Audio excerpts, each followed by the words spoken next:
Si Habiki ay isang pasaway na walang aura na nakita ang sarili niyang gumagala-gala sa isang mundong pantasya at walang maalala kung paano siya napadpad doon.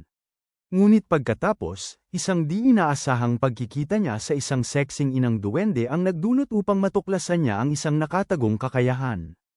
Isang kakayahan na tila karaniwan lang sa simula ngunit patuloy nagpapabago sa lahat. Si Haibay ay isang ordinaryong estudyante ng high school sa Japan, na namumuhay ng normal at karaniwan sa lahat ng paraan na may isip, sa huling araw ng klase bago magsimula ang mga bakasyon. Nahuli siyang gumising at tumakbo sa paaralan ng SEB-ILES ng makakaya, ngunit sa sandaling buksan niya ang pinto ng kanyang silid-aralan, siya ay nailipat sa isang ganap na ibang mundo sa isang malawak. Parang na pinapaligiran ng mapanganib na halimaw. Hindi pa nga niya nauunawaan ang nangyayari, nang biglang siya ay sinimulang habulin ng isang kunhong may sungay na may pulang-pula na mga mata, tila sa demonyo. Wala siyang ideya kung nasaan siya at bakit naman hinahabol siya ng isang kunhong may sungay ng walang dahilan. Buong lakas siyang tumakbo, sinusubukang intindihin ang sitwasyon, nang aksidente niyang mabuksan ang stats page ng kuneho, kung saan malinaw niyang nakita na ang kuneho ay isang level 1 na halimaw. Lumukso ang kuneho sa ere para umatake, ngunit sa mismong sandaling iyon, si Haibay ay nadulas at umalis sa daan. Pinunit ng kuneho ang kanyang bag gamit ang mga sungay nito, ngunit naipit ang sarili, at nawalan si Haibay ng balanse at nabuwal sa ibabaw ng hayop, agad itong nawalan ng buhay. Labis siyang natroma sa sitwasyon, at agad na kinuha ang kanyang telepono upang tumawag ng tulong, ngunit napansin niyang walang signal dito. Sinubukan niyang manatiling kalmado nang biglang kumalam ang kanyang sikmura dahil wala pa siyang kinakain mula pa kaninang umaga. Tiningnan niya ang kuneho, ngunit napagtanto niyang hindi niya alam kung nakakain ba ang bagay na yun at hindi rin niya ito maluluto ng walang apoy. Bigla na lang ay nakita niya muli ang mga istatistika ng kuneho at nalaman na ito pala ay nakakain at ginagawang nilaga sa maraming lugar. Hindi pa rin niya maatim na katayin at kainin ng kuneho, kaya inilagay na lang niya ito sa kanyang bag at nagsimulang maglakad. Sinubukan niyang unawain kung paano niya nakikita ang mga istatistika ng mga bagay at sinuri kung ang kakayahang yun ay gumagana lamang sa mga nabubuhay na bagay o hindi. Sinuri niya ang istatistika ng kanyang backpack, at lumabas na dahil hindi mula sa mundong ito ang bag, hindi niya talaga makita ang mga istatistika nito dahil gawa ito sa hindi kilalang materyales. Dahil doon, nagtaka siya kung ano pa ang kaya niyang gawin, kaya tiningnan niya ang kalangitan, at ipinakita ng kakayahan na walang masusur ang target. Pagkatapos ay bumaling siya sa lupa, at biglang ipinakita ng kasanayan na ang target ay isang level 273 na halimaw na kilala bilang ang Maze Eater. Ito ay ikinagulo ni Haibay dahil nakatingin lang siya sa lupa. Sinuri niya ito ng ilang beses, ngunit sa bawat pagkakataon ay pareho ang kanyang nakuhang tugon. Naisip niya na baka medyo may sira ang kanyang kakayahan, at nagpas siyang tingnan kung masusuri niya ang sarili niyang stats sa kanyang pagkamangha. Hinahayaan siya ng kakayahan na makita ang bawat detalye tungkol sa kanya, at lahat ng ito ay tama.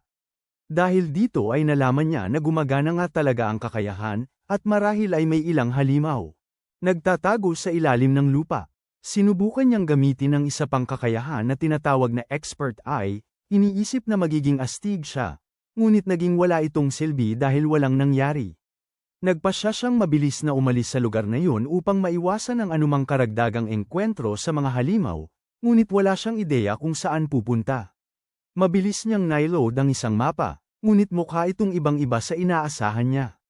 May isang maliit na kumikinang na tuldok sa malapit, kaya nagpasya siyang sundan ang tuldok at tingnan kung saan ito patungo, at pagsapit ng gabi, natagpuan niya ang sarili malapit sa isang kalsadang gawa sa batong-bato. Ikina-excited niya ito dahil sa wakas ay makakahanap na siya ng sibilisasyon, ngunit sa kanyang pagkasabik, nahulog siya at gamulong pababa ng damuhan patungo sa malamig na lupang batuhan. Pagbangon niya, may narinig siyang umuungol sa mahinang ugong. Tumingala siya at kinilabutan siyang makita ang isang higanteng halimaw na aso na nakatitig mismo sa kanya. Labis siyang natakot dito kaya ang biglaan niyang paggalaw ay nakatakot din sa dambuhalang aso, at sa gitna ng pagkalito, isang pana ang tumama sa ulo ng aso at pinabagsak ito kaagad. Lumingon si Haibay upang tingnan kung saan nanggaling ang pana at tuwang-tuwa siyang makita ang isang totoong tao sa pagkakataong ito, at hindi isang bagong halimaw. Lumapit ang babae kay Haibay, at agad siyang nagpasalamat dito sa pagligtas niya sa kanyang buhay, at ang babae. Sinabi sa kanya na huwag itong alalahanin. Ipinakilala niya ang sarili bilang si M, at nagtataka si Haibay kung siya ba ay isang dayuhan dahil mayroon siyang mahaba at matutulis na tainga. Ngunit bago pa siya makapagtanong, tinanong ng babae kung galing si Haibay sa kapatagan, at nagulat siya nang makita na nakaligtas ito roon. Gayunpaman, nawala sa sariling pag-iisip si Haibay at tinanong kung si M ba ay nagko-cosplay ng elf o kung ano. Hindi naman talaga naiintindihan ni M ang sinasabi ng bata at sinabing hindi niya alam kung ano ang cosplay, napagtanto ni Haibay na baka siya ay nagkakamali, habang muling tinanong ni M kung ano ba ang ginagawa niya sa kapatagan ng kumakain ng labirinto. Naalala ni Haibay ang pangalan na yun mula nang tinitingnan niya ang stats ng lupa. Sinabi niya kay M na hindi niya talaga alam ang tungkol dito. Nagulat si M at nagtanong kung bakit naman siya pupunta doon kung hindi niya nga alam kung ano yun. Sumagot si Haibay na bigla na lang siyang nailipat sa gitna ng kaparangan.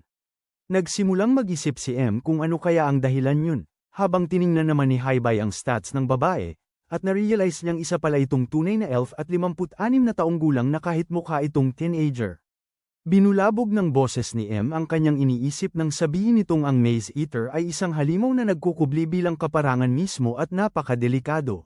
Sinasabi niya na hindi ito direktang umaatake kaninuman, ngunit naghihintay na bumagsak ang biktima dahil sa pagod at sa kinakain nito. Niyakap niya ito at sinabi na huwag nang mag-alala dahil mahusay na siyang nakaligtas sa buong araw. Pagsapit ng gabi, inilabas ni M ang kanyang palayok at ipinaghanda sila ng masarap na nilagang kuneho. Matapos kumain hanggang mabusog, naghanda sila upang magpahinga, habang inalok siya ni M ng tsaa, pinasalamatan siya sa kuneho dahil kung hindi ay baka nagutom sila ngayong gabi.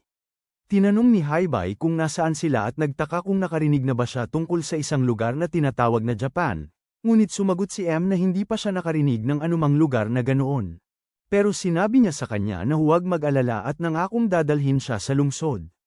Sa kalagitnaan ng gabi, nagising siya matapos mangarap at tiningnan ang telepono, iniisip kung nag-aalala ang kanyang mga kaibigan.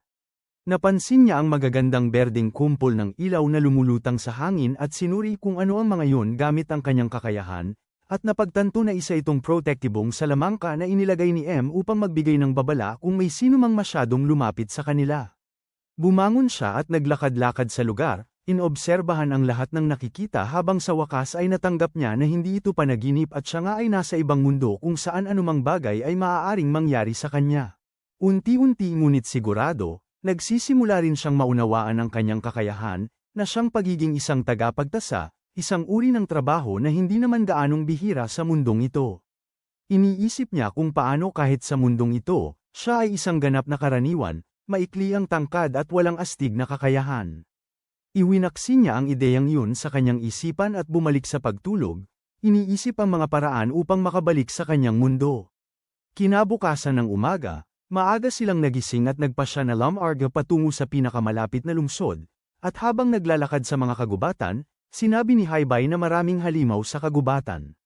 Ngumiti si M sa kanya, na nagsasabing nagulat siya na kaya niyang maramdaman yon, ngunit sumagot si Haibay na wala siyang maramdaman, ngunit alam niya ito ng sigurado dahil sa kanyang world map skill. Sobrang gulat si M at muling nagtanong kung ang tinutukoy niya ay ang world map skill. Sumagot si Haibay na mayroon na siyang world map skill, at masiglang sinabi ni M sa kanya na isa itong abilidad na may ranggong ALA, na nangangahulugang napakabihira nito.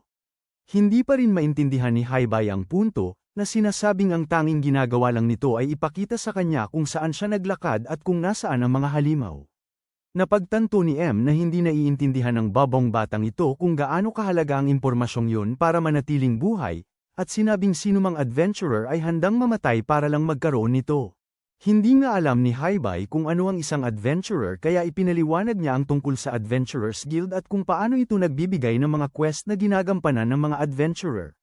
Sa wakas, naiintindihan na ni M kung paano nakatakas si Haibay sa Maze Monster Grassland, kahit wala siyang alam sa mundo, dahil alam niya na kung walang abilidad sa world map, patay na sana ito bago sumapit ang takip silim. Pagkatapos, tiningnan niya ang kanyang world map at casual na sinabi rito na may crystal horn rabbit sa paligid, iniisip na isa lang itong ordinaryong kuneho na may sungay. Pero lubos na nagulantang si M, tinatanong kung sigurado ba siya na nakakita siya ng Crystal Horn Rabbit. Ipinakita niya sa kanya ang lokasyon at tinanong kung naiiba ba ito sa mga kunhong may sungay, at sumagot si M na lubos itong naiiba dahil ang Crystal Horn Rabbit ay mas bihira. At ang mga sungay nito ay maaaring gamitin upang gumawa ng mga panlunas para sa lahat ng uri ng lason.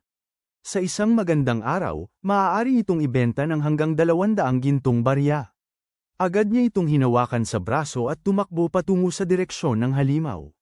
Ilang minuto pagkaraan, sa wakas ay nakita nila ang hayop sa labas na naghahanap ng pagkain, at napagtanto ni Haibay na naiiba nga ang sungay ng kunhong ito.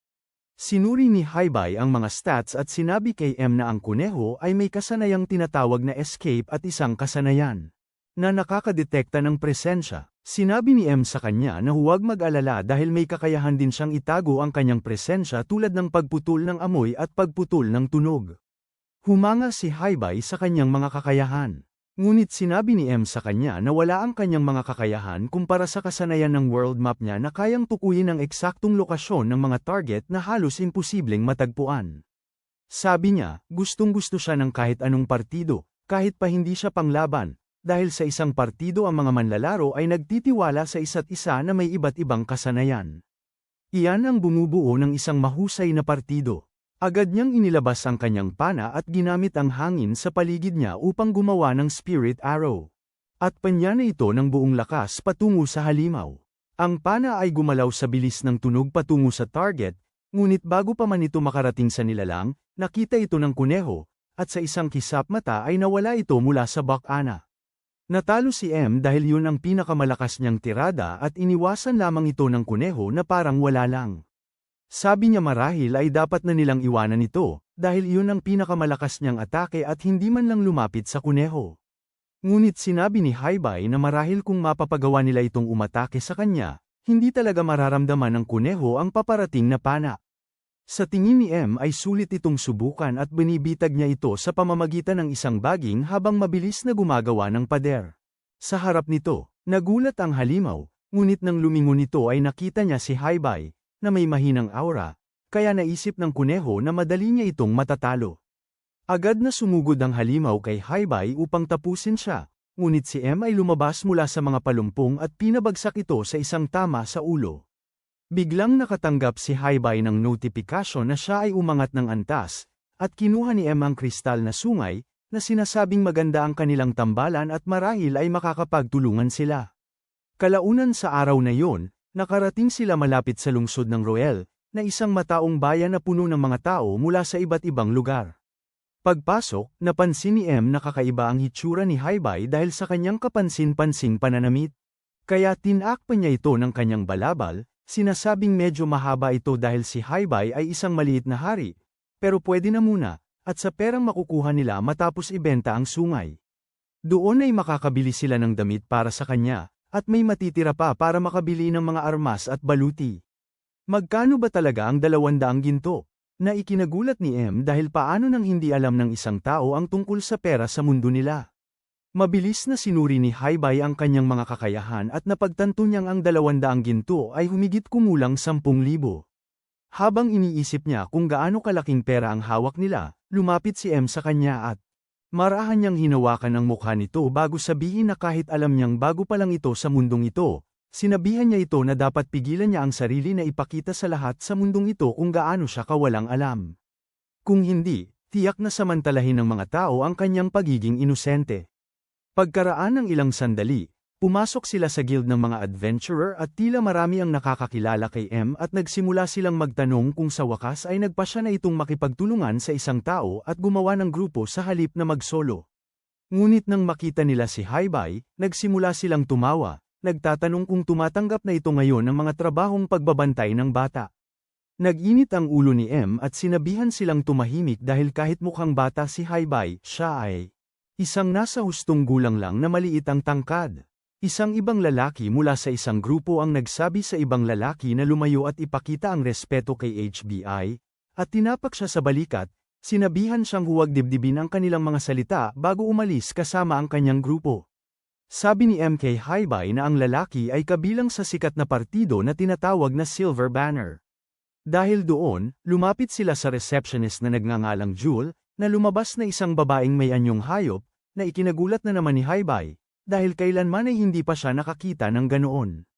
Mukhang kilala rin ni Jewel si Haibay at tinanong si M kung ano ang gusto niya ngayong araw, ngunit sinabi ni M sa kanya na nandito siya para magbenta at humiling ng isang hiwalay na silid. Dinala sila ni Jewel sa isang hiwalay na silid kung saan nakita ni Haibay ang isang dambuhalang lalaki na malaking-malaki ang katawan na para bang kakagaling lang sa Mr. Olympia. Agad na humanga si Haibay at nagsimulang purihin siya para sa kanyang pangangatawan, na mas nagpasaya sa lalaki.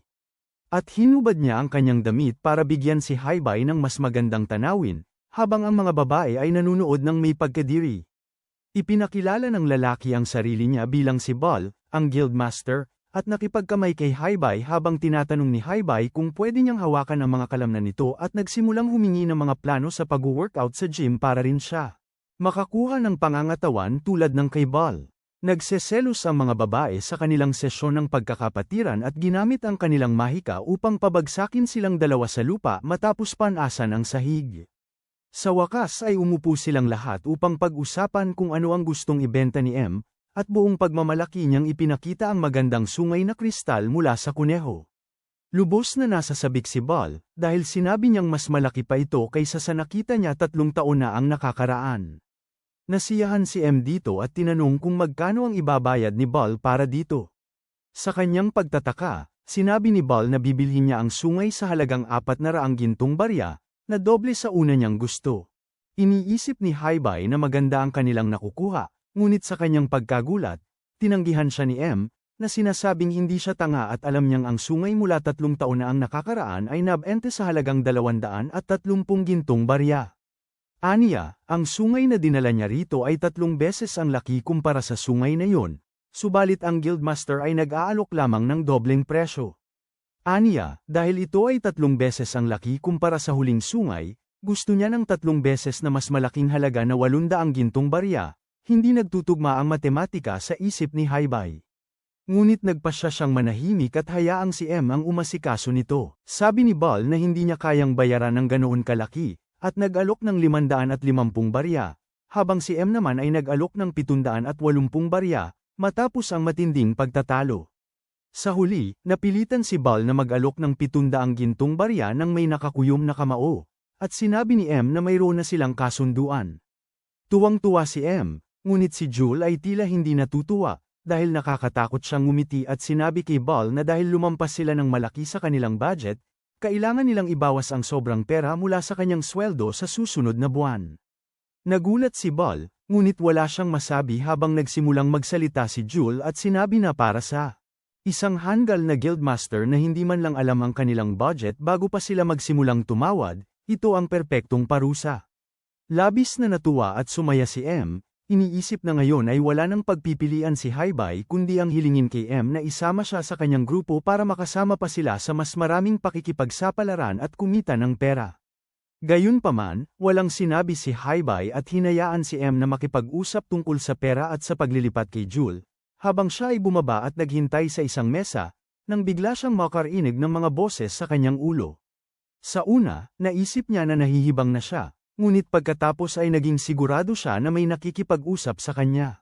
Lumalabas na siya ang mismong Diyos ng mundong ito, na nagsasabing binigyan niya si Haibay ng mga espesyal na kakayahan tulad ng tutorial, at sa pamamagitan nito, dahan-dahan niyang matututunan ang tungkol sa mundong ito nang hindi nalulula. Sinasabi ng Diyos na hindi niya ito kayang kausapin sa lahat ng oras at paminsan-minsan lang siya makakakontak, ngunit nangangakong tutulungan siya hanggat maaari, upang manatiling buhay si Haibay sa mundong ito. Pagkatapos nito, hindi na siya nagpaliwanag pa at muling nawala, na nag-iwan kay Haibay ng mas maraming tanong kaysa dati. Sinubukan niyang tawagan muli ang Diyos, ngunit walang nangyari, ngunit sa oras na yon, dumating din si M. At lumalapit sa kanya, nang biglang abutan siya ng miyembro ng guild ng isang sobra, na nagsasabing mayroon siyang nakatalagang quest para sa kanya. Binuksan ni M ang liham at biglang nagbago ang buong kilos niya habang sinasabi lamang niya kay Haibay na kailangan niyang gumawa ng isang bagay sa labas ng bayan at hindi niya matanggihan ang quest, ngunit hindi rin niya ito maaaring isama dahil ito ay magiging isang napakadelikadong misyon. Naunawaan siya ni Haibay at sinabihan siyang huwag mag-alala, nangangakong magiging maayos siya mag-isa. Hindi siya sigurado, sa totoo lang, kung magiging maayos ba siya o hindi. Ngunit pakiramdam niya ay sapat na ang naibigay niyang abala sa kanya at malaki na ang naitulong nito sa kanya, at hindi na siya dapat ganap na umaasa rin sa kanya. Hindi talaga sigurado si M at sinabi na pinakiusapan niya si Jul na bantayan lang siya kung sakali at tinanong kung ano nga ba ang plano niya sa hinaharap. Nakangiting sumagot si Haibay na plano niyang magparehistro bilang isang adventurer sa puntong ito dahil nakita niya ang quest board at mayroong ilang quest na kahit ang mga hindi panglaban na papel tulad niya ay pwedeng kunin.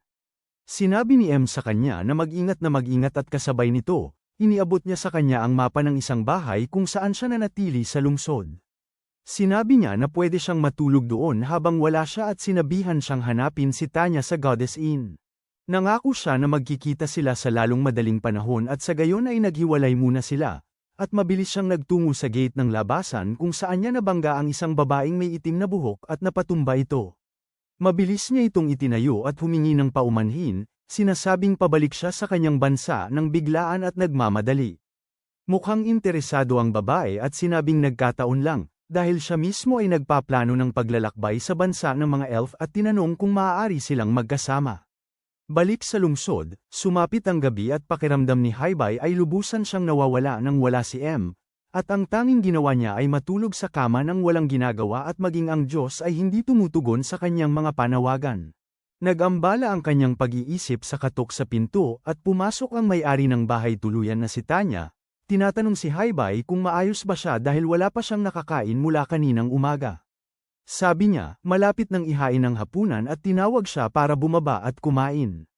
Muling umayos ng upo si Haibay at naisip niyang kailangan din niyang humanap ng trabaho dahil hindi niya alam kung gaano katagal tatagal sa kanya ang pera sa sungay. Muli niyang tiningnan ang kanyang stats at napagtanto niyang imposibleng mag-solo combat, ngunit mayroon siyang espesyal na kakayahan na makakatulong sa kanya na isaulo ang mga aklat medikal sa pamamagitan lamang ng pagbasa sa mga pahina nito. Siya ay agad na gumamit ng kasanayan at isang aklat ng medisina ang lumitaw sa harap niya sa pamamagitan ng mahika. Ngunit sa halip na basahin niya ang libro ay sapilitang pumasok sa isip ni Haibay, direktang nagtanim ng impormasyon sa kanya. Ito ay nagpatuloy sa loob ng ilang araw at pagkatapos ay isang umaga ay natapos na rin sa wakas. Sa wakas ay bumangon si Haibay at nagpas siyang mamili. Ang unang hakbang ay bisitahin ang pinakamalapit na armory at doon ay nakakuha siya ng mga pangunahing gamit na makakatulong sa kanya upang mas makisalamuha sa mga tao ng mundong ito. Dahil doon, nagpasya si Haibay na pumunta sa guild upang maghanap ng ilang misyon.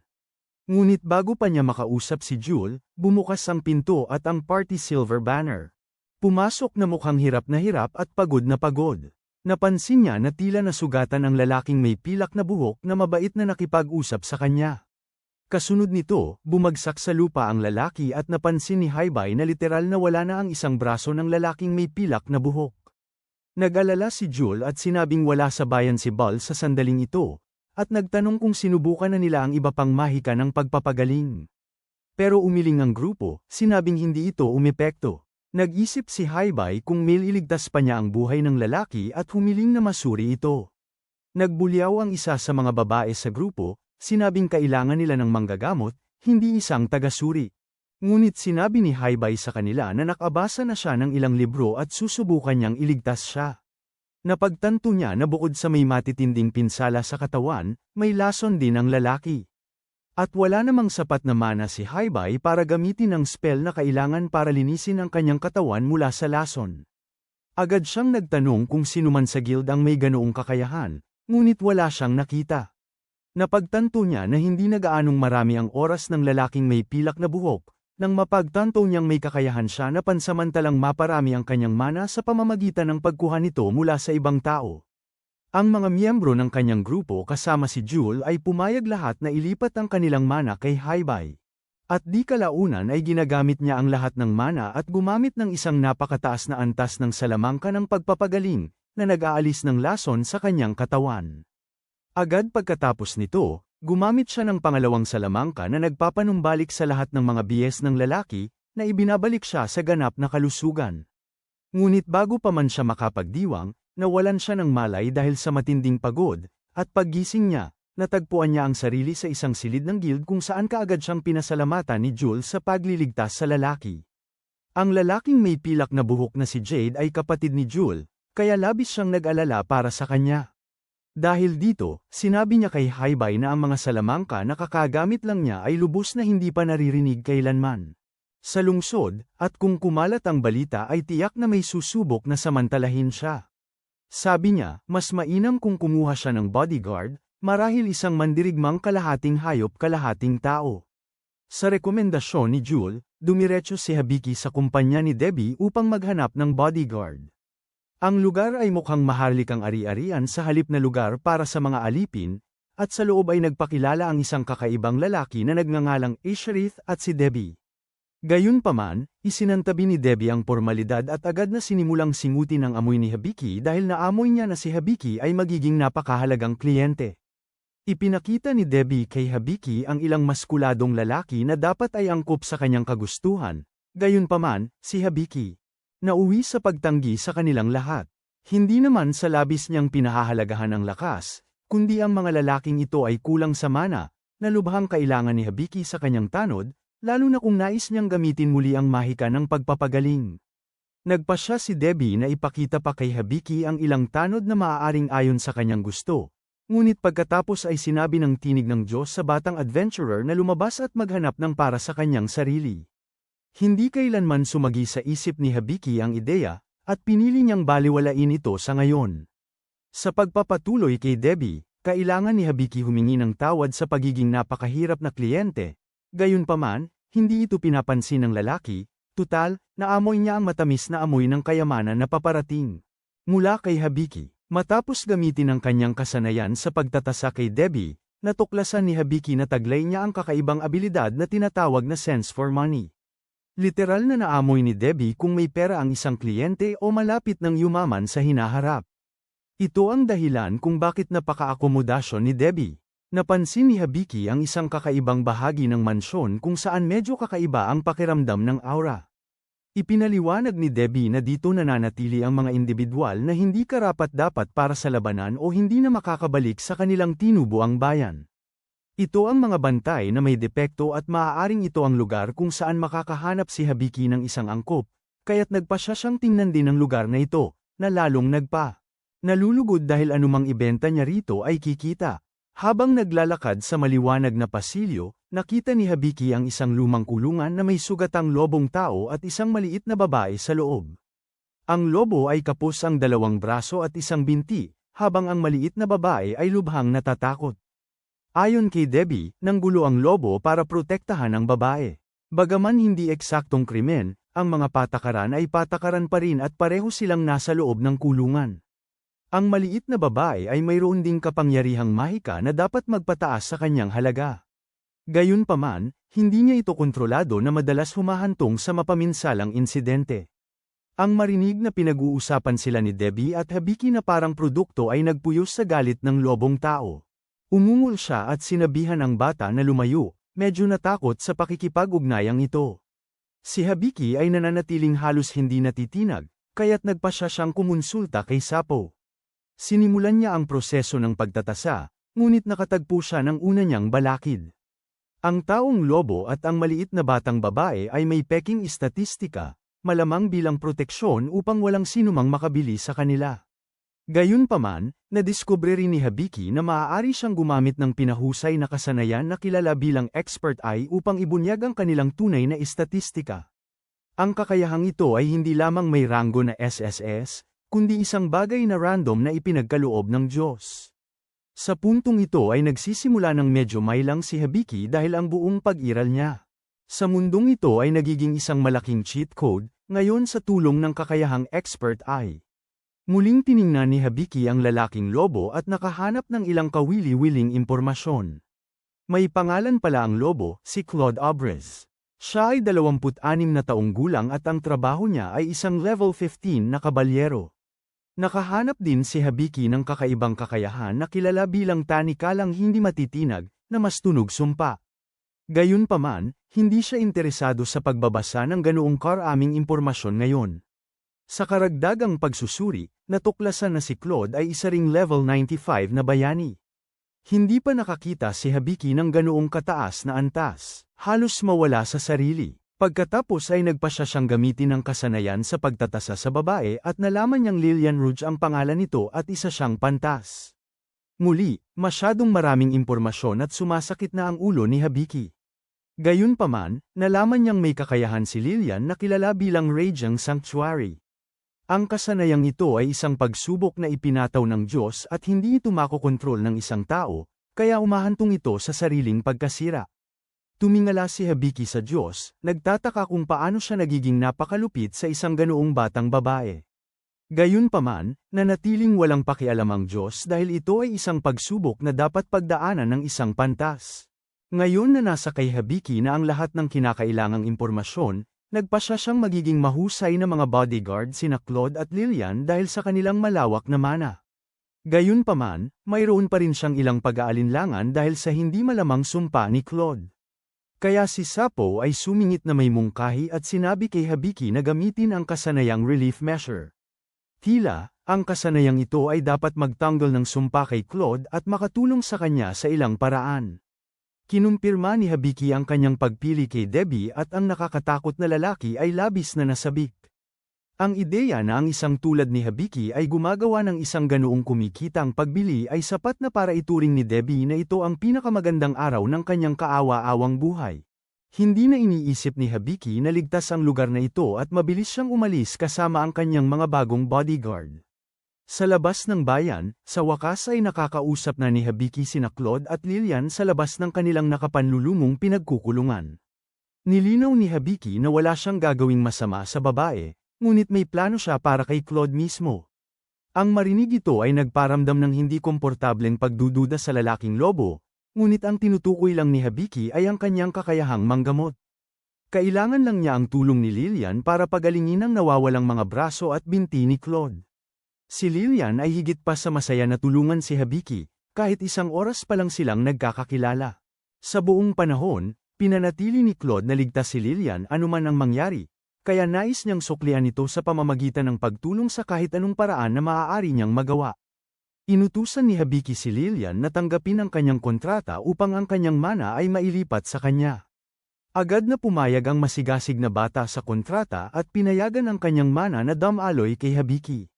Sa pag-uumpisa ng kontrata, mayroon na ngayong kinakailangang mana si Habiki upang magamit ang perfect heal na kakayahan at maibalik ang sugatang katawan ni Claude. Inactivate ni Habiki ang spell habang ang isang matingkad na liwanag ay bumalat kay Claude, at siya ay umungal sa sakit. Sa loob lamang ng ilang segundo, ang kanyang katawan ay naibalik sa dati nitong anyo. Namangha si Lillian nang makita niyang bumalik sa kanyang normal na sarili ang minamahal niyang si Claude. Ang gawaing ito ng kabaitan ay patunay na hindi sila sasaktan ni Habiki at unti-unting nagbukas din si Claude. Pagkatapos ay tinanong ni Habiki si Claude kung gumanda na ang pakiramdam nito, at bagaman aabutin ng panahon bago maabot ng taong lobo ang dati nitong lakas, nararamdaman niya ang kapansin-pansing pagbabago sa buo niyang katawan. Nauunawaan niya na kakailanganin ni Claude ng panahon upang maibalik ang kanyang buong kapangyarihan. Kung tutuusin, may hindi kilalang sumpa ang nakakabit sa kanya, na nagpapahirap sa taong lobo na lampasan ang kanyang lakas. Ang patuloy na pagsasalita ng ganoon ay maaaring maglagay kay Habiki sa gulo dahil ang sumpa ni Claude ay dapat. Para maging sekreto, halos maluha ang lobong tao nang malaman na may nakakaalam sa mundong ito na may sumpa sa kanya. Isinisiwalat din ni Habiki na sa hinaharap, magiging isang pantas si Lillian. Seryosong nagsisimula ng mabahala si Claude sa dami ng alam ng batang ito. Nasambit ni Habiki na ang kakayahang expert eye ay ipinagkaloob sa kanya mismo ng Diyos. Ito ay dapat imposible para sa sinumang karaniwang tao sa mundong ito. Ang kakayahang ito ay banal sa kalikasan at hindi isang bagay na madaling makamit ng isang tao. Ngayon ay mas determinado si Habiki kaysa kailanman na alisin ang sumpang nakapatong kay Claude. Inaktibo niya ang kasanayang relief measure level 1, na nagpapakita ng ilang mga kid ng mahigpit na nakapulupot. Sa paligid ng malaking katawan ni Claude, isang dambuhalang gunting pagkatapos ay lumitaw sa kalangitan, nagbabantang tumagos sa buong katawan ni Claude. Lumapit ang gunting, na nagpagulantang kina Lillian at Habiki. Ngunit sadyang pinutol lang nito ang isa sa mga kadena. Naiwan si Habiki na medyo bigo. Umaasa siya na aalisin ng kasanayan ng buong sumpa, ngunit hindi ito posible. Ang kasanayan sa pagluwag ay antas isa lamang at kayang putulin ang lahat ng kadena. Gayunpaman, ito ay isang sandali ng labis na pasasalamat para kay Claude. Lumuhad siya at humingi ng paumanhin kay Hibiki para sa kanyang kawalang galang. Ngayon ang lalaking lobo ay walang iba kundi kabaitan para sa kanyang bagong amo. Sa katunayan, labis na nabagbag ang damdamin ni Claude. Nais niyang gawin ang seremonya ng katapatan. Isang kasunduan na lilikha ng di mapaghihiwalay na bigkis. Sa ritual na ito, mananatili si Claude sa tabi ni Hibiki, poprotektahan siya at magpapakita ng katapatan anuman ang mangyari. Handang-handa si Hibiki na bumuo ng katapatan kay Claude, na nagpapagalaw-galaw ng buntot ang taong lobo na parang aso. Gayunpaman, iminungkahi ni Sapo na ang paggamit ng kasanayan sa kontrata ay mas lalo pa. Ang kontrata ay maglalagay ng obligasyon kay Hibiki na tuparin din ang kanyang pangako. Gaya ng inaasahan, nagsimulang lumuha si Claude nang malaman niyang nais gamitin ni Hibiki ang kontrata. Kakayahan din, nagsisimulang maghiwalay ang mga ulap at lumilitaw ang mga sinag ng liwanag habang ipinapangako ni Claude ang kanyang katapatan kay Hibiki. Ipinapangako niya ang kanyang buong katawan, isip, at kaluluwa habang inilalagay ni Hibiki ang isang gintong espada sa balikat ng lobong tao. Nang matapos ang ritual at tanggapin ni Hibiki ang katapatan, namangha siyang makita ang isang nagniningning na sagisag na umilo sa kanyang kamay. Si Claude ay may parehong banal na liwanag na nagmumula rin sa kanyang kamay. Ayon kay Claude, ito ang sagisag ng mga espiritu ng liwanag at ito ay tanda na kinikilala ang kanyang katapatan. Sa wakas, tila nakakuha si Hibiki ng mga bagong kasama, kahit na teknikal na. Bilhin ang mga ito. Habang si Hibiki ay nakikipagkaibigan, si Emilia ay pauwi na kasama ang kanyang kakaibang katulong na si Stalia na lubhang nahuhumaling sa kanya. Dahil matagal nang naglalakbay ang mga babae, nais ni Emilia na bisitahin ang isang kalapit na hot spring. Gayunpaman, habang gustong-gusto ni Stalia na makasama si Emilia nang mag-isa, ang isipin na naroon si Ivel ay nagpapalayo sa kanya. Ngunit si Emilia ay desperadong makipagkaibigan kaya pinipilit niya ang kanyang mga kasama na pumunta sa hot spring anuman ang mangyari. Sa labas ng bayan, nakikipag-usap si Hibiki kina Claude at Lillian tungkol sa kanilang paglalakbay at itinakdang tungkulin. Nakikipagkontrata siya ulit sa kanila at pagkatapos ay nakakuha ng level up sa kasanayan niya sa grimoire sa buong panahong ito. Nakikipag-usap din si Hibiki kay Sapo kaya nagsimulang magtaka si Claude kung baliw ang bago niyang amo o nakikipag-usap talaga sa isang tunay na tao. Inihayag ni Hibiki na nakikipag-usap siya sa isang boses na nakikipag-usap sa kanya at tumutulong sa kanya. Dahil dito, mas marami pang naiugnay si Claude at tinanong niya si Hibiki kung taglay din ito ang kasanayang tutorial at kung taglay niya ang titulong manlalakbay mula sa ibang mundo. Mukhang marami nang alam si Claude tungkol kay Hibiki at ang kanyang papel bilang isang taong yelo.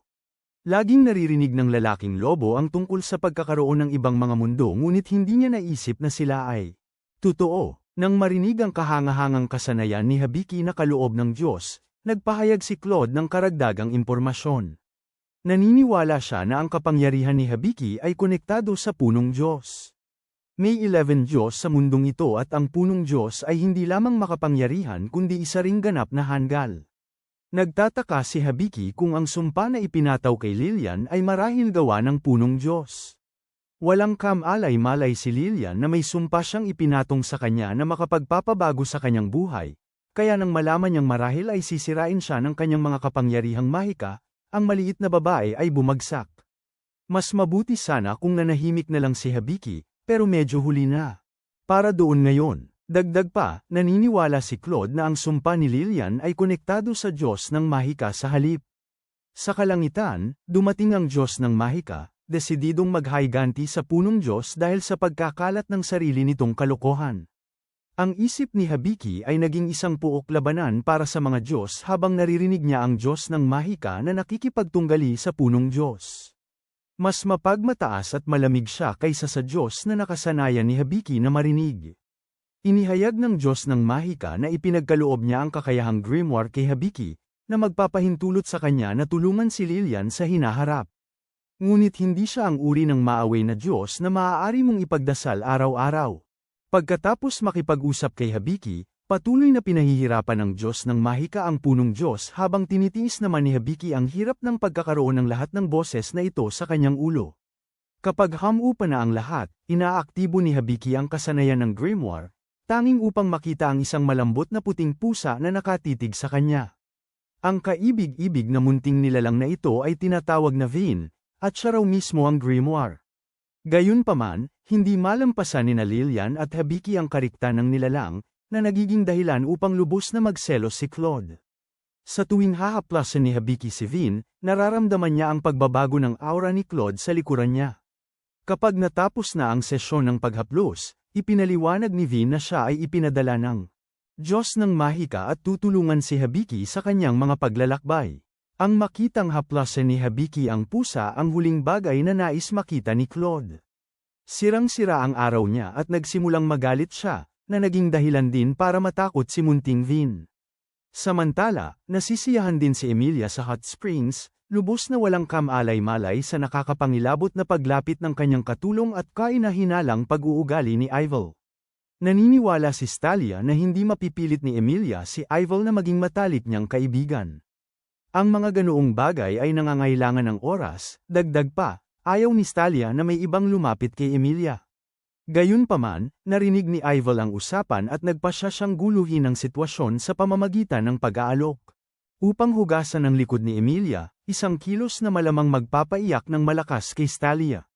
Ngayong may natatanging kasama si Hibiki, gusto niyang tiyakin na sila kaya naman pinapanood ni Hibiki habang pumipili si Claude ng kahangahangang baluti at sibat para sa kanyang sarili. Ayaw niya ng masyadong maraming piraso upang maiwasan ang matinding pag-init. Nakakuha rin si Lillian ng mga bagong damit na bagay sa kanya. Masaya ang tindero na nagkaroon siya ng gayong kahangahangang mga customer at malugod niyang ibinabahagi na ang presyo para sa lahat ng kagamitang ito ay 25 gintong barya lamang, habang nagulat naman sina Hibiki at Lillian. Sa mahal na presyo, para kay Claude, napakamura nito. Nahihiya si Lillian na may kinuha para sa sarili niya, kaya sinubukan niyang isauli ang kanyang sariling balabal. Ngunit hindi iniinda ni Hibiki ang pagbibigay luho sa mahirap na dalaga. Gusto pa nga niyang pumili si Lillian ng tungkod para sa sarili niya para makapagpraktis siya ng salamangka. Bagaman masarap tingnan na masaya si Lillian, alam ni Hibiki na nauubos ang kanyang ipon sa labis na pamimili. At pagkatapos ay nagseselo si Vin at gusto rin ng magarbong kwelyo, na umabot sa 15 gintong barya ang halaga. Tuwang-tuwa ang tindero na mabayaran habang namamatay sa loob si Hibiki dahil sa kakulangan ng pondo nang ang lahat ay may gamit na at handa. Nagsisimula si Vin sa kanyang pagsasanay sa Mahika, habang si Claude ay may kakayahang lumaban ng mag-isa. Kulang sina Lillian at Hibiki sa kinakailangang pagsasanay upang maging tunay na adventurer, kaya umaasa si Vin na turuan ang mga walang pag-asang talunan na ito ng isa o dalawang bagay tungkol sa Mahika bilang ang grimoire mismo. Ngunit si Hibiki ay wala pa ring ideya kung ano ang grimoire, kaya lumapit siya kay Sapo at hiniling na magbigay ng paliwanag. Ayon kay Sapo, ang grimoire ay isang bihirang kakayahan na nagpapahintulot sa gumagamit na matutunan ang lahat ng uri ng kaalaman. Sa pagkarinig nito, napaisip si Hibiki kung maaari rin siyang matuto ng Mahika, ngunit nilinaw ni Vin na siya ay may kakayahan lamang matuto ng mga pangunahing, walang kwentang orasayon. Sa pagwasak ng kanyang mga pag-asa na makagawa ng Mahika, pinatahimik ni Lillian ang lahat at nagsimula si Vin sa kanyang aralin. Ang unang dapat gawin ay kontrolin ang paglabas ng Mahika ni Lillian. Para magtagumpay ito, kailangan na nakarehistro si Hibiki bilang isang maasahang tao. Mukhang ang kailangan lang gawin ni Vin ay kagatin si Hibiki ng brutal upang matulungan si Lillian na kontrolin ang kanyang mana, pero tila mas parang isang malupit na biro kaysa sa totoong aralin.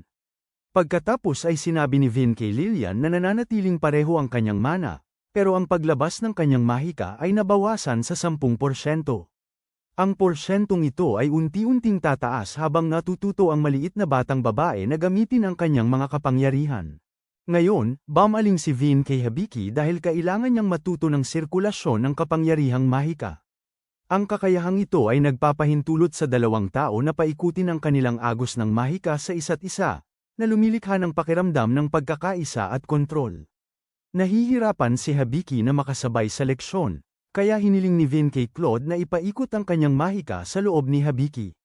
Nagdampi ang mga kamay ng batang adventurer at ng lalaking lobo at hindi nagtagal, nagsimulang umagos ang kapangyarihan. Isang minuto pa, nakatayo si Hibiki sa isang bukirin kasama ang kanyang mga kasamahan at pagkatapos bigla na lang siya ay nasa ibang lugar. Madilim ang lugar na ito at mayroong di mabilang na bituin sa kalangitan. Napansin naman ni Hibiki ang isang magandang engkanto na nakaupo malapit sa lawa. Humarap ito sa kanya at tinawag si Claude sa halip. Napagtanto ni Hibiki na siya ay nasa loob ng katawan ni Claude at nasasaksihan ang mga alaala nito, batid ang sarili niyang pag-iral. Umupo si Claude sa tabi ng engkanto at tinawag itong Anastasia. Mula sa pananaw ni Claude, si Anastasia ang pinakamagandang engkanto na nakita niya kailanman. Magkasama silang gumugol ng mahabang panahon sa paglilibot, pinuprotektahan ang isa't isa. Si Claude ay mayroon lamang pinakamagagandang alaala kay Anastasia, ngunit pagkatapos ay naalala niya ang kaguluhan. Isang gabi, namula ang buwan at natagpuan ni Claude ang sarili na malubhang nasugatan.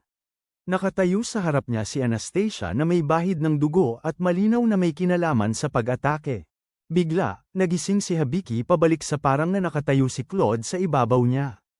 Ang lalaking lobo ay nag-aalala sa kalagayan ng kanyang amo habang dahan-dahan niya itong ginigising. Naniniwala pa rin si Hibiki na siya si Claude, ngunit unti-unting bumalik ang kanyang mga alaala. Humingi ng tawad si Claude dahil hinayaan niyang damaloy ang napakaraming mahika sa mahinang katawan ni Hibiki at ang bata ay naligaw ng masyadong malalim sa kamalayan ni Claude. Pinagalitan ni Vian si Claude dahil hindi ito nakinig ng mabuti sa kanyang mga tagubilin. Gayunpaman, umaasa siya na nakakita si Hibiki ng isang bagay na nakakahiya sa mga alaala ni Claude, isang bagay na magagamit niya para sa kanyang sariling intriga. Ngunit nakita lang ni Hibiki ang isang magandang alaala na wala pa rin siyang ideya kung paano ipaliwanag o unawain. Ang hanggal na aralin ni Vian ay sa wakas natapos, ngunit kailangan pa rin ni Hibiki na magsanay ng mahika ng pamamahay. Ang ganitong uri ng mahika ay nangangailangan sa gumagamit na kumpletuhin ang maliliit na gawaing bahay tulad ng pagwawalis ng sahig o pagpupunas sa paligid ng silid. Kung ang gumagamit ay naglalabas ng mahika habang gumagawa ng gawaing bahay, kung gayon ang mga elemental na espiritu ay kokolektahin ng enerhiya bilang isang uri ng bayad. Kapag nasisiyahan na ang mga espiritu, tuturuan nila ang gumagamit kung paano kontrolin ang mahika ng pamamahay. Hindi ito ang uri ng matinding pagsasanay na nasa isip ni Hibiki, ngunit ayon kay Sapo. Ang pagsasanay sa pamamagitan ng gawaing bahay ang tanging paraan upang mabuksan ang ganitong uri ng mahika. Pagkaraan ng ilang oras, dumating din sina Lillian at Claude, umaasang makakasama sa hapunan si Hibiki. Gayunpaman, ang lampang lobo ay hindi sinasadyang natamba ang isang balde ng tubig, na nagdulot muli ng kalat na kailangan linisin ni Hibiki. Bilang paghingi ng tawad sa kanyang padalos-dalos na pag-uugali, lumuhad si Claude, nagmamakaawa ng kapatawaran, ngunit naniniwala si Hibiki na ang maliliit na pagkakamali tulad nito ay lalong nagpapakyut kay Claude.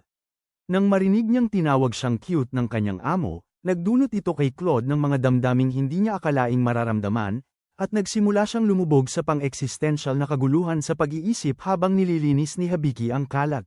Desperadong makakuha ng pabor sa mga espiritu ng kalikasan, walang humpay na nagtatrabaho si Hibiki, nililinis ang bawat ibabaw na makita niya, ngunit baliwala ang kanyang mga pagsisikap dahil mahaba pa ang kailangang gawin. Gayunpaman, may isang lubos na natutuwa sa trabaho ni Hibiki, at iyon ay ang tagapamahala ng inn na si Tanya. Namangha siyang makita kung gaano kalinis ang inn dahil sa matinding pagkahumaling ni Hibiki, at inalok pa siyang bigyan ng dagdag na ulam para sa hapunan. Habang ang lahat ay patungo sa hapunan, itinumba ni Claude ang isa pang timba ng tubig, na wala ng pagtitiwala sa kanyang sarili sa proseso. Kinabukasan, patuloy na tinuturuan ni Vin si Lillian kung paano kontrolin ang kanyang mga kapangyarihang mahika. Ang maliit na babae ay nakagawa ng malaking pag-unlad, ngunit kung ikukumpara sa kanya, si Hibiki ay nasa malungkot na kalagayan. Wala siyang ideya kung paano magsanay gamit ang espada. Ito ang dahilan kung bakit may perpektong solusyon si Claude sa isip. Binigyan niya si Hibiki ng pana, umaasang magiging dalubhasang mamamana ito. Sa kasamaang palad, walang talento si Hibiki sa pagpana. Ang kanyang tindig ay kakilakilabot, wala siyang punterya, at hindi man lang niya mahawakan ng maayos ang pana. Ang mga tagubili ni Claude ay binaliwala dahil nagpasya si Hibiki na sumuko, o kahit man lang magpahinga ng kaunti. Ang kanyang mga kamay ay napudpud dahil sa PC, ngunit si Claude ay walang iniaalok na dahilan para sa nagpapabeya. Gusto niyang gamitin ni Hibiki ang kakayahan nitong magpagaling upang ayusin ang kanyang mga sugat at pagkatapos ay bumalik agad sa pagsasanay, habang patuloy na pinipilit ni Claude si Hibiki na maging isang mamamana.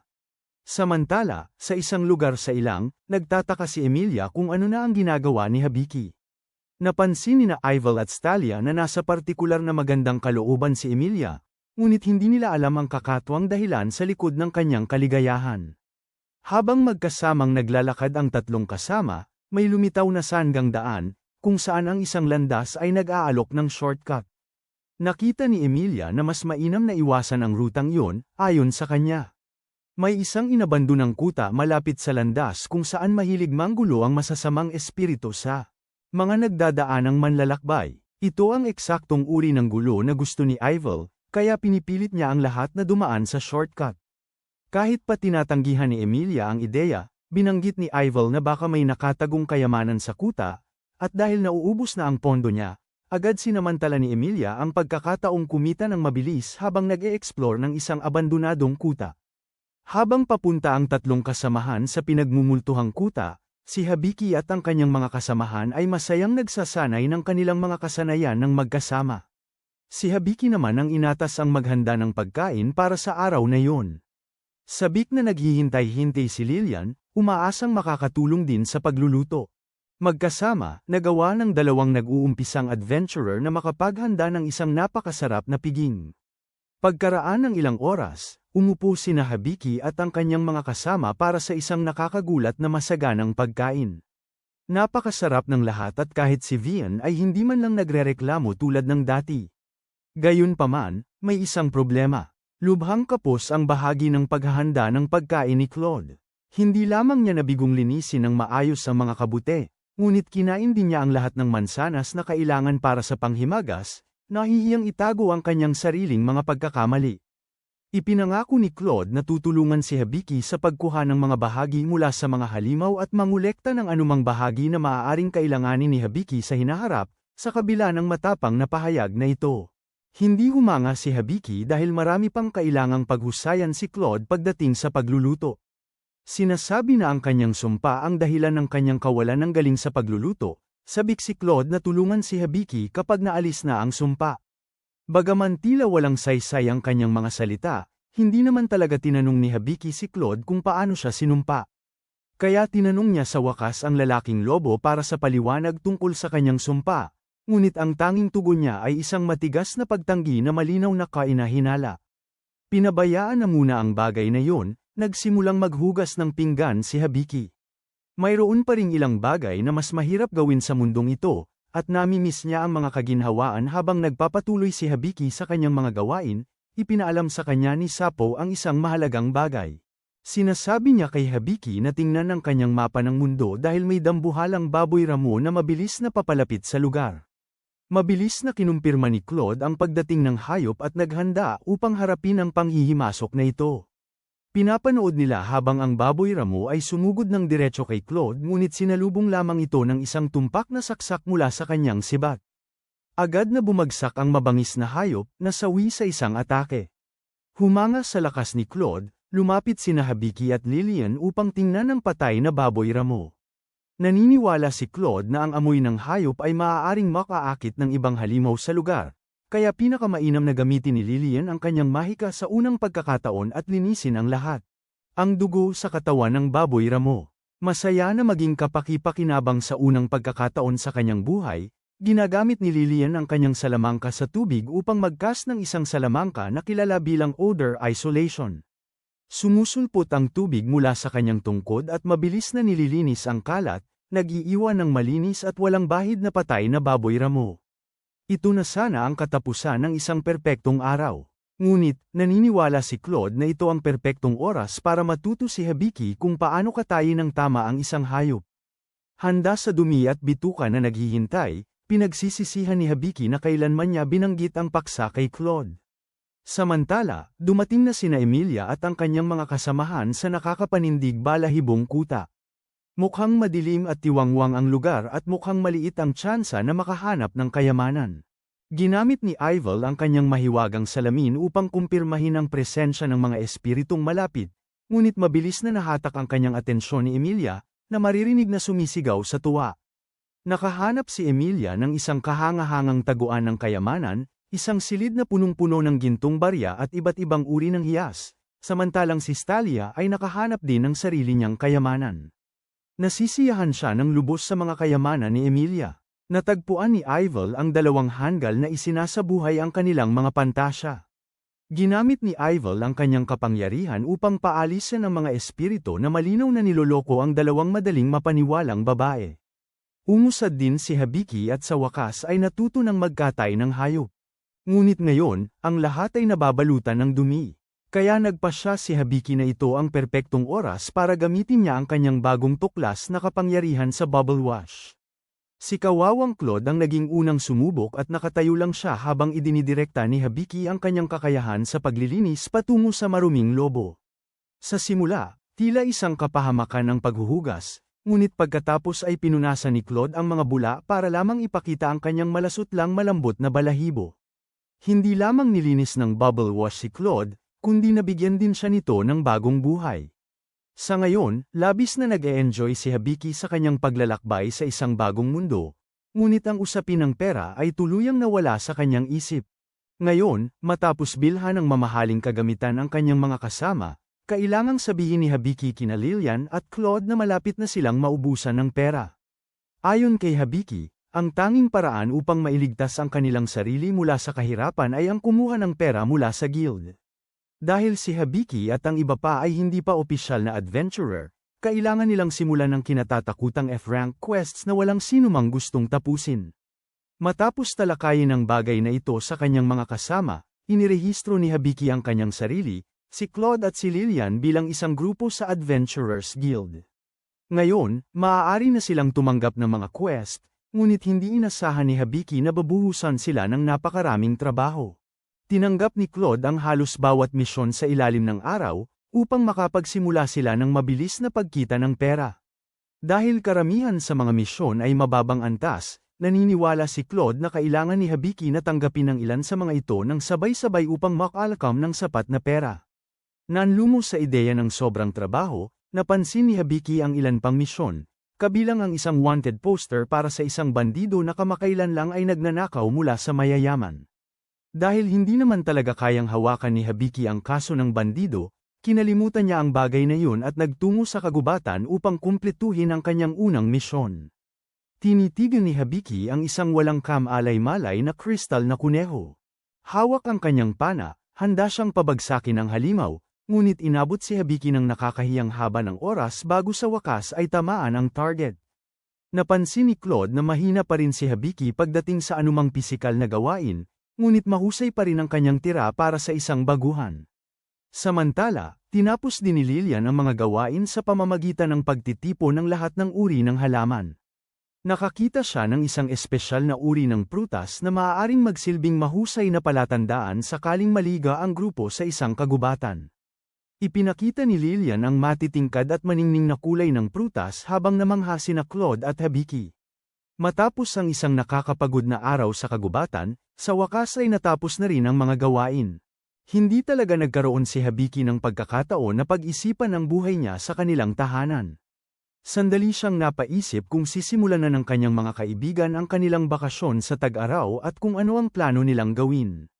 Nangungulila sa kanyang buhay sa Earth, napagtanto ni Habiki na kailangan niyang simulan ang paghahanap ng paraan pabalik. Ang araw ay naging gabi at ngayon ay malapit na ring matapos ni na Emilia at ng kanyang grupo ang kanilang paglalakbay. Nararamdaman ni Emilia na nalulungkot si Ivel kaya binigyan niya ang dalaga ng isang piraso ng alahas upang pasayahin ito, kahit na karaniwan ay naiinis si Ivel sa mga kakulaitan ni Emilia. Masayang tinanggap ni Ivel ang maliit na kaloob. Balik sa lungsod, sina Habiki at ang kanyang grupo ay kumita na ng malaking halaga ng pera matapos makumpleto ang kanilang mga misyon at pagbebenta ng lahat ng mga halaman. Sa katunayan, ang receptionist sa guild ay labis na nagulat sa dami ng mga halamang gamot na ginawa siyang nagduda at tinanong si Habiki kung talagang binili niya ang mga ito. Ngayon, nais ni Habiki ng tahimik na araw sa lungsod, ngunit nakatagpo siya kay Balls Dilliard, ang leader ng guild. Sa wakas ay bumalik na siya mula sa Royal Capital. Gayunpaman, nagulat si Balls na makita na si Habiki ay wala pang kahit anong kalamnan. Nakatuon na gawing lalaki ang mahina, sinabi ni Balls kay Habiki na mag-ehersisyo sila kasama siya. Ngunit biglang naging seloso si Claude at sinabi kay Balls na huminto. Ang mapagmataas na guildmaster ay tumangging sumuko dahil naniniwala siyang siya lang ang tanging makakatulong kay Habiki. Gayunpaman, naniniwala si Clay na ang mga kalamnan ay dapat buuin sa paglipas ng panahon ng may pag-iingat at pagsasanay. Hinahamak ni Ball ang pamamaraan ni Claude na mahina at nagpasya siyang itaas ang antas ng mga bagay. Hinubad ang kanyang Amerikana, ipinakita ni Ball ang kanyang matitipunong kalamnan at pagkatapos ay nagsimulang makipaglaban kay Claude. Ginamit ng taong lobo ang kanyang mga sibat para salakayin ang guildmaster, ngunit malinaw na siya ay nalalamangan. Si Ball ay napakalakas. Ang kanyang katawan ay parang bakal ang tigas at mahusay din siya sa paggamit ng espada. Labis ang gulat ni Habiki, kaya't siya ay naging ibang-ibang karakter. Hindi siya makapaniwala na ang dalawang matandang ito ay nag-aaway dahil sa kanya. Ang lahat ng mga taong malapit ay nagtakbuhan sa takot dahil nagsisimula ng mawala ng kontrol ang sitwasyon. Hinimok ni Habiki si Sapo na suriin ang guildmaster at nalaman niyang si Balls ay higit na mataas ang antas kaysa sa iba. Sinabihan ni Balls si Claude na lumayo, ngunit malinaw na naghahanda silang dalawa na lumaban ng mas matindi pa, bago pa tuluyang mawala ng kontrol ang mga pangyayari. Dumating si Jewel at ginamit ang kanyang kapangyarihan ng yelo upang itaboy ang lalaking lobo at ang guildmaster. Saka naman, isang matabang babae na mukhang mayaman ang nagsimulang tumakbo sa pagitan ng mga upuan dahil ninakaw ang kanyang pataka. Habiki at ang iba pa ay nanunood, ngunit napansin ni Habiki na nawawala ang sarili niyang bag ng pera. Kaitatanggap lang ni Habiki ng bayad mula sa guild at ngayon ay nawala na ang pera. Si Habiki ay nagsimulang mag-alala ng husto habang naniniwala si Jewel na ito ang gawa ng bandido. Ang kriminal na ito ay tila kayang gawing ahas ang kanilang buntot. Ginagamit ito para kilitiin ang mga tao at sumasalakay lamang sila sa mayayaman, determinado silang mabawi ang kanilang pera mula sa kakaibang bandidong ito. Nagpas siyang magpanggap si Habiki bilang isang inosenteng babae at bumisita sa isang kafe kasama si Lillian. Medyo masyadong perpekto ang pagpapanggap ni Habiki at nalulungkot siya dahil mas maganda pa siya kaysa sa isang babae.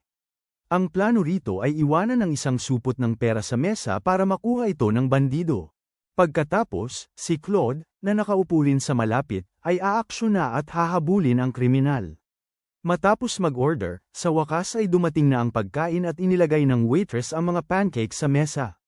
Ngunit pagkatapos, sinabi ni Claude kay Habiki na sila ay naloko. Ang waitress ang magnanakaw at kinuha niya ang pera at tumatakbo na palayo. Sa kabutihang palad, matigas ang supot ng pera kaya nakaiwan ito ng bakas ng kulay.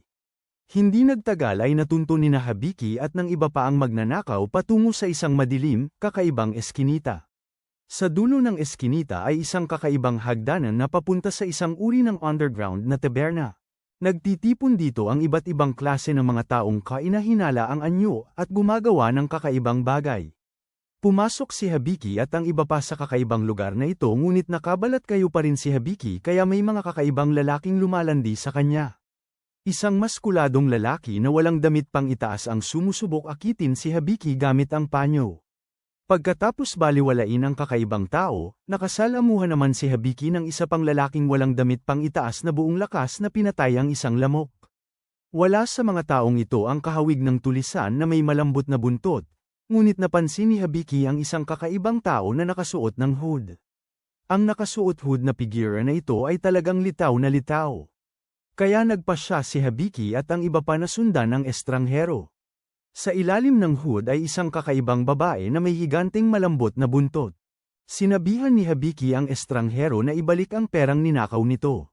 Gayunpaman, malinaw na hindi natatakot ang babae kaya nagbanta si Habiki na gagamitin ang kanyang kapangyarihang mag-appraise sa kanya.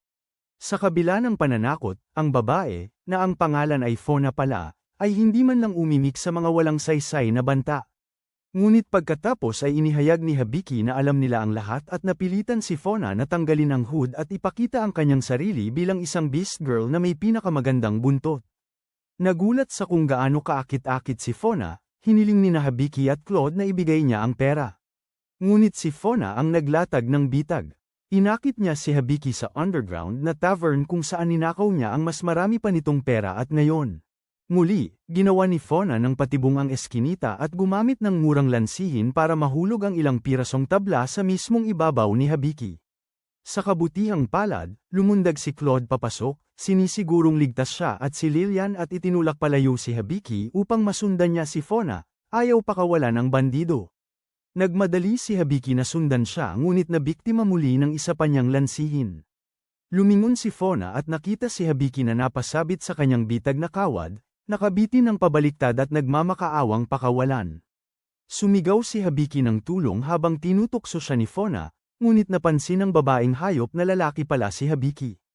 Nahulog ang peluka ni Habiki at nakita ang kanyang pantalon. Talagang nakikita ni Fona na napaka-cute niya sa kalagayang yun, kaya inalok niyang ibibigay ang pera sa isang kondisyon. Gusto ni Fona na suriin ni Habiki ang ilang bagay na hawak niya, tinanggap ang simpleng kondisyong ito. Bumalik sina Habiki at Fona sa isang tabernang nasa ilalim ng lupa kung saan nila sinimulan ang proseso ng pagsusuri. Una, hiniling ni Fona kay Habiki na suriin ang isang espesyal na singsing, na lumabas na isang mahalagang palamuti. Pagkatapos, hiniling ni Fona kay Habiki na tingnan ang isang kwintas na perlas, na lumabas pala na peke ang mga bato. Dahil walang nakitang halaga sa mga perlas, itinapon ni Fona ang mga ito. Pagkatapos ay ipinakita kay Habiki ang isang bal-araw at matapos suriin ito, nalaman niya na ito ay isang bal-araw na ginagamit pangunahin para sa mga seremonya. Humanga sa kanyang mga kakayahan sa ngayon, kaagad namang inilabas ni Fona ang isang espesyal na bagay, isang pulse heiress na gawa sa kahoy. Nararamdaman ni Habiki na ang bagay ay hindi partikular na mahalaga, ngunit ito ay may mga kawili-wiling detalye. Ibinunyag ng kasanayan sa pagtatasa ni Habiki na ang pulse heiress ay inukita ng isang disenyo na minamahal ng mga taong hayop. Naglalaman din ito ng isang mensahe mula sa isang tinatawag na Diana. Dahil dito ay naging balisa si Fona at iginiit niyang malaman kung ano ang sinasabi ng mensahe, at pagkatapos ay ipinaalam ni Habiki sa kanya na ang mensahe ay isang simpleng pasasalamat. Bumalik sa pagkakaupo si Fona sa kanyang silya nang walang lakas. Sinabi niya kay Habiki na ang pulse heiress na ito ay bigay sa kanya ng kanyang nakababatang kapatid. Hindi nakahanap si Fona ng sinumang makakapag-interpret ng mensahe para sa kanya dahil hindi siya marunong magbasa, ngunit ngayon ay malalaman na rin niya sa wakas ang mga salitang iniwan ng kanyang nakababatang kapatid. Tinanong ni Habiki si Fona kung alam ng nakababatang kapatid nito na isa na siyang salbaheng magnanakaw, ngunit ibinunyag ni Fona na patay na ang kanyang kapatid. Nagkaroon ng matinding kaguluhan sa kanilang tahanan at nawala ang lahat kay Fona. Mula sa kanyang karanasan, sinabi ni Fona kay Habiki na kung may tahanan din ito, dapat subukan itong bumalik kahit anong mangyari, kung hindi ay baka tuluyan niya itong mawala at hindi na magkaroon ng pagkakataong makabalik. Bago umalis, sinabi ni Fona kay Habiki na bawat taong halimaw ay may trahedyang nakaraan, kabilang si Kaluod, at dapat siyang magsikap na tanungin ang taong lobo tungkol sa kanyang pinagmulan. Pagkatapos ay iniwan niya si Habiki na may halik at ang pera nito, hindi na muling nasalayan. Matapos ang maghapon, bumalik si Habiki sa taberna kung saan sinubukan ni Tanya na tanggalin ang mga bakas ng lipstick ni Fona mula sa mukha ni Habiki. Naroon din si Balls, at mayroon siyang mahalagang mensaheng ibabahagi kina Habiki at sa iba pa. Ayon sa Guildmaster, isang bagong bata at masiglang grupo ang lumitaw mula sa kaharian. Sila ay kilala bilang ang mamamatay bangkay at inutusan silang asikasuhin ang mga undead ni ang hari mismo. Nagulat si Habiki nang marinig na ang mundong ito ay may mga halimaw na undead, at lubos siyang nabalisa sa balita. Naniniwala si Balls na ang grupo ay naglalakbay patungo sa lungsod at maaaring dumating anumang araw ngayon. Ang pagkarinig nito ay mas nagpakaba kay Habiki dahil ibig sabihin nito ay may mga halimaw na undead sa lugar. Kalaunan, pinag-usapan ni Habiki, Claude at Lillian ang kakaibang araw na kanilang naranasan at kung gaano karaming bagong bagay ang natutunan ni Habiki sa proseso. Sa kalaunan, nais niyang maglakbay at makatagpo ng isang taong may malawak na kaalaman. Napagtanto ni Claude na marahil ay isang pantas ang tinutukoy ni Habiki. Sa mundong ito, mayroong mga dakilang pantas na nabuhay ng mahigit 500 taon at may taglay na napakalaking Karunungan. Pagkatapos ay tinanong ni Claude si Hibiki kung bakit niya gustong kumausap ng isang pantas, ngunit ang sagot nito ay ikinagulat niya at ni Lilian. Gustong bumalik ni Hibiki sa sarili niyang mundo at baka makatulong ang pagtatanong sa isang pantas. Ang pagkarinig sa sagot na ito ay lubos na nagpalungkot kina Claude at Lilian. Hindi nila kailanman naisip na aalis si Hibiki balang araw, ngunit nangako si Claude na patuloy na poprotektahan si Hibiki hanggat nananatili ito sa mundong ito. Samantala, nakarating na rin sina Emilia, Ivel, at Stalia sa dulo ng kanilang paglalakbay. Ibinunyag naman ni Emilia na ilang araw na ang nakalipas, may narinig siyang kakaibang boses na nagsasabing pumunta siya sa silangan kung saan may nahulog na mahalagang bagay. Gulat sa narinig, natanto ni Ivel na ang bagay na hinahanap niya ay nasa ibang lokasyon pala. Walang ganang nagpasalamat si Ivel kay Emilia sa lahat ng abala nito at pagkatapos ay malamig na lumisan sa grupo. Lubos na natulala si Emilia at hindi makapagsalita, at pinanood lang niya si Ivel na umalis nang walang man lang maayos na pamamaalam. Ngunit dito nagtatapos ang video na ito. Tandaan na mag-like at mag-subscribe sa channel. Salamat sa panunood at magkita-kita tayo sa susunod.